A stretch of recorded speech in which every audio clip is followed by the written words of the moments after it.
여러분 안녕하십니까? 팡팡 터지는 바이블입니다. 오늘 정기 예언서, 오늘은 91번째, 91번째 시간이 되겠습니다. 열왕기상 19장 9절부터 18절까지 지난주에 말씀드린 것처럼 이제 세 부분으로 나눴을 때 가운데 부분이 핵심이에요. 그래서 엘리야가 하나님을 호렙산에서 드디어 이제 만나는 그 부분을 함께 이야기하도록 그렇게 하겠습니다. 그래서 여러분하고 같이 관심을 가지고 이거 볼 수 있으면 좋겠어요. 요거는 이제 계속 말씀드리는데, 조이풀 묵상 가이드죠. 묵상 가이드 여러분 받으실 기를 원하시는 분, 관심 있으신 분들은 그냥 여기다 간단해요. 보내달라고 그렇게 하시면 보내드립니다.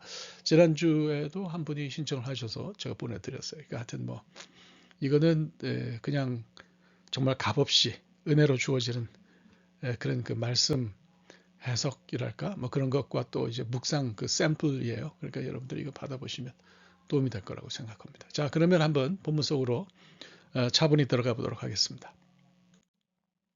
그 지난 시간에 이제 말씀을 드렸듯이 뭐 굉장히 엘리야가 아주 분주하게 다녔어요. 사마리아에서 그 처음에 이제 길르앗으로 가죠. 길르앗으로 갔다가 길르앗에서 다시 이제 그 사렙다로 갔다가 사렙다에서 갈멜산으로 이제 가는 것을 볼 수 있어요. 갈멜산. 갈멜산은 뭐 이제 그 말씀드린 것처럼 그 뭡니까?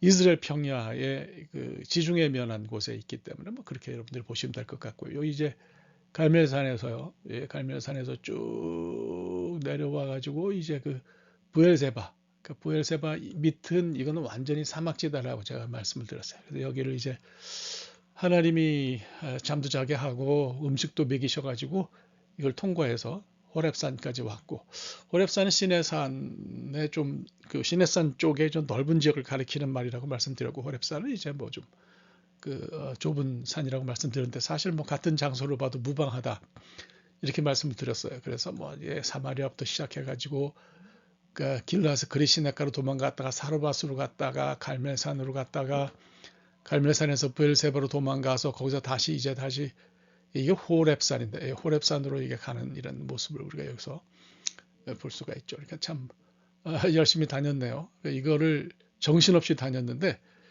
그에게 있어서 어려움이 온 거는 이제 갈멜산부터 호렙산까지의 이 여정입니다. 이세벨이 반드시 죽이겠다고 했으니까 이게 얼마나 참 기가 막힌 일이겠어요. 하나님 위해서 목숨 맡기지 않고 일했는데 이런 위협이나 받고 말이죠. 예. 자, 하여튼 여기서 이야기가 시작되는 것을 볼 수 있어요. 호렙산에 가서 이제 이야기가 시작되는 거죠. 자, 보면 호렙산에 도착해가지고 거기 다 돌산이죠. 시내산이라 그러면 그래서 이제 굴로 기어 들어가가지고 머물렀다고 돼 있어요. 그래서 이걸 이제 한참 생각을 하는 거죠. 왜 그 하나님인 그러니까 우리가 생각하는 것처럼 이렇게 하나님이 금방금방 움직이시거나 뭐 그렇게 하시지는 않는 것 같다는 생각이 듭니다. 그래서 얼마를 머물렀는지는 모르겠어요. 근데 엘리야가 또 하나님 만나기 위해서 거기서 이렇게 한참 동안 머물렀다라고 하는 것을 우리가 여기서 기억을 좀 할 필요가 있을 것 같고요. 이제 그렇게 해서 하나님을 만나는 데는 우리가 생각하는 것처럼 뭐 이렇게 시간 계산을 막 우리식으로 하지 않아도 된다. 하나님의 시간이 있다. In His time. 하나님이 정한 시간이 있어요. 그래서 그 정한 시간이 중요하고요. 그때까지 우리는 하여튼 잘 머무르는 거, 이거 기억을 하셨으면 좋겠습니다. 자, 이제 굴에 있는 그 엘리야를 보시고 하나님께서 어찌하여 여기 있냐, 이렇게 이제 물으셨죠. 나중에 보면 하나님 또 물으세요. 뭐 온통 다 난리가 나고 막 바람이 지나가고 지진이 나고 불이 나고 이렇게 한 다음에 하나님께서 아주 세미한 음성 가운데 너 어찌 여기 있냐 또 이렇게 물으시죠. 그래서 이거 왜 하나님 두 번 물으셨을까 뭐 이렇게 생각하죠. 그래서 우선 첫째로 이제 이 부분에 있어서 대답해야 될 것을 좀 정리를 하면 이렇게 얘기할 수 있어요. 하나님 다 아세요. 왜 엘리야가 여기 왔는지 다 아시지만 어찌하여 여기 있느냐. 그러니까 엘리야가 할 일이 사실 있다고 볼 수가 있죠. 예, 엘리야가 하는 일이 있을 수가 있는데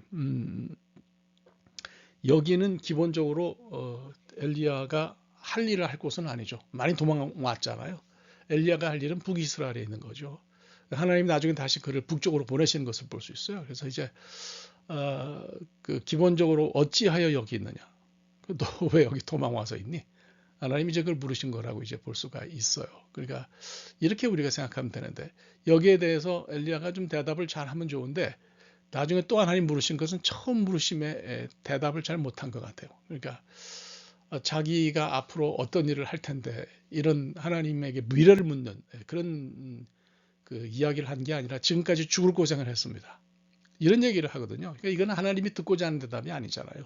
어떻게 해서 앞으로 그 이세벨을 위시해 가지고 바알과 아세라를 물리치고 북이스라엘에서 하나님이 원하시는 나라의 모습을 회복할 수 있겠느냐라는 것을 이야기하고 하나님 도와주세요. 이렇게 해야 이제 제대로 된 대화가 되는 건데 여태까지 죽을 고생했다는 얘기만 하니까 하나님이 나중에 또 물으시는 것을 볼 수 있어요. 그러니까 어제 제가 이제 들은 얘기가 하나 있어요.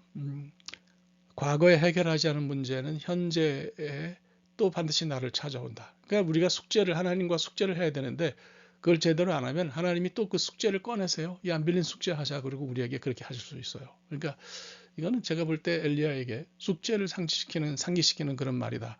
이런 생각을 하게 됩니다. 그래서 어찌하여 여기 있느냐. 여기는 호렙산인데 여기 있을 게 아닌 거죠. 엘리야가 해야 할 일이 또 다른 일인데 결국 뭐 그걸 가르쳐 주시긴 하지만 사람은 하나님 계획대로 잘 못 가는 것 같습니다. 또 뭐 그런 생각을 하게 되나요? 자, 엘리야가 이제 하나님 앞에 일러 바치죠. 그 내용이에요. 내용인데 이게 무슨 얘기냐면 하나님을 이제 여러 가지 이제 제가 분석한 거예요. 첫째로 이제 생각할 것은 하나님 부를 때 만군의 하나님으로 불렀어요. 하나님 힘이 세다는 거죠. 힘이 센 건 알아요. 자, 하나님의 힘이 필요하다고 이야기하는데 어떻게 앞으로 내가 이런 일을 할 건데 하나님의 힘이 필요해요. 이렇게 이야기하면 좋은데 여기까지는 뭐 제가 볼 때는 괜찮은 것 같아요. 근데 이제 여기서부터는 자기 그 과거에 있었던 일을 쭉 이야기하는 거거든요. 이거는 제가 볼 때 그냥 그야말로 뭐 별로 뭐 이렇게 하나님에게 얘기를 제대로 한 것 같지는 않습니다. 일단 뭐 뜻을 좀 찾아보도록 그렇게 하겠습니다. 유별하다라고 하는 이런 표현이 있어요. 유별하다라고 하는 것은 구별이 된다라고 하는 뜻이죠. 히브리 말로 카노와 카노아티 이게 이제 PL 강조형이에요. 이게 히브리어 스템으로는 뭐 이제 여러 가지가 있어요. 칼도 있고 뭐 예, 뭐 뭐 그러니까 뭐 그냥 정상적인 어떤 것이 이제 그 칼이고요. 그다음에 이제 뭐 수송태도 있고요. 그다음에 PL은 좀 강조형인데요. 이게 특별히 이제 카노와 카노아티 해가지고 이제 그 인피니티브 그 앱솔루트 요게 이제 그런데 이건 좀 전문적인 얘기죠. 뭐 이런 얘기 뭐 여러분들 그렇게 너무 신경 쓰실 겁니다. 하여튼 이 강조형이라는 사실을 여러분들이 좀 잘 이해하시면 좋겠어요. 그래서 이제 영어 성경 번역을 보면 I have been very zealous라고 그렇게 이야기를 해요. zealous라고 한 단어를 어떻게 카나, 키나 이렇게 있는데 어떻게 여러분들이 이해하시는지 모르겠는데 이건 굉장히 열심이다, 열성이 있다 그런 거예요. 그러니까 하나님, 내가 지금까지 하나님을 위해서 굉장히 열심히 일한 사람이었습니다. 뭐 이런 얘기를 하죠. 그런데 이제 도망온 이유가 바알과 아세라를 섬기는 자들이 선지자들 다 죽였고 자기만 남았다는 거예요. 이제 자기도 죽이려고 한다는 거죠. 그러니까 여태까지 있었던 일을 쭉 다 설명하고 나열한 거예요. 근데 하나님이 어찌하여 여기 있느냐? 너 할 일이 다른 데 있는데 왜 여기 와 있니? 라고 하는 그런 질문에 대해서는 제대로 대답한 것이 아니다. 그러니까 하나님 나중에 다시 물어서 확인하시는 것을 볼 수 있어요. 그런 이유로 두 번 물으셨다. 이렇게 우리가 생각하면 될 것 같습니다. 자, 조금 복잡하게 설명을 좀 해볼까요? 자, 10절을 보면 하나님께서 이제 굴 속에 있는 엘리야에게 너 굴 밖으로 나가서 하나님 앞에서 산에 서라고 얘기합니다. 과연 산에 섰을까요? 제가 볼 때는 산에 선 것 같지 않습니다. 왜냐하면 13절을 보면 이 난리가 난 후에야 엘리야가 얼굴을 가리고 나가 굴 어귀에 서매 그랬거든요. 예, 여기 서매 그러죠. 그러니까 제가 볼 때는 예, 이거 예, 엘리야가 처음에 하나님께서 나가서 서라 그랬을 때 글쎄 뭐 두려워서 그랬는지 무서워서 그랬는지 서지 않았던 것 같고요. 그래서 이제 그 난리가 나고 나서 세미한 음성이 들리니까 여기 난리치는 상황에서는 오히려 겁나서 숨었는데 조용한 소리를 듣고 이제 나왔어요. 그래서 이제 이런 걸 우리가 이제 생각을 좀 해볼 필요가 있지 않나 뭐 이런 생각이 듭니다. 그러니까 하나님도 하나님의 임재에 우리가 맞닥뜨리면 굉장히 위협을 느낄 수가 있고요. 우리를 대하시는 하나님은 우리가 말씀하신 하나님은 그 하나님의 원래 위험 있는 모습과는 또 다른 모습으로 우리에게 다가오신다 이런 생각이 듭니다. 그래서 굉장히 부드럽고 우리가 안심할 수 있고 우리가 좀 편안하게 이렇게 그런 마음으로 맞을 수 있는 하나님의 모습으로 우리에게 다가오신다 이런 생각이 드는데 엘리야에게도 그렇게 하셨던 것 같아요. 하여튼 하나님이 다시 물으셨어요. 이건 두 번째 물으신 건 제가 설명했어요. 첫 번째 대답을 제대로 된 대답을 엘리야가 하지 않았기 때문에. 그래서 엘리야는 과거에 관한 얘기를 하셨는데 하나님 듣고 싶으신 것은 미래에 그가 할 일이었다 이렇게 우리가 생각할 수 있죠. 그래서 뭐 강한 바람이 막 불고 이거는 구약에서 흔히 하나님이 임재하실 때뭐 바위가 뭐 다 부서지고 지진이 나고 이제 그 다음에 이제 생각할 것이 이제 불이 이제 불이 뭐 이렇게 났다 이렇게 우리가 생각을 할 수 있는 것 같아요. 요까지는 그러니까 이제 여러분들이 생각하실 때 이거는 하나님이 보통 임재하실 때 모습이다 이렇게 생각을 하고요. 이거하고 맞닥뜨려서 설 사람 별로 없는 것 같고 하나님은 그런 인간의 성정을 이해하셔서 조용한 소리로 말씀하시고 그래서 이제 그 조용한 소리를 듣고 그 엘리야가 하나님 앞에 이렇게 섰다 이렇게 우리가 볼 수가 있는 거죠. 자, 그래서 뭐 엘리야 우리 옛말에 이건 점잖은 소리는 아니지만 개떡같이 얘기해도 뭐 찰떡같이 알아듣는다 뭐 그런 얘기했잖아요. 그러니까 하나님께서 엘리야가 똑같은 얘기를 해요. 뭐 내가 나 이제 다 뭐 이런 일들이 있었다 뭐. 그래서 내가 하나님 굉장히 사랑하기 때문에 계속 변하지 않고 이랬는데 이게 뭐 사람들이 다 주의 선지자들을 죽이고 자기만 남았다고. 그러니까 이제 하나님께서 이야기를 하세요.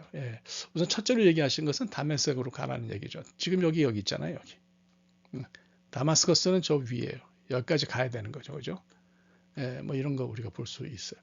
그래서 이제 다마스커스는 오늘 이제 시리아의 수도이고요. 이거 오늘날의 모습이라고 볼 수 있어요.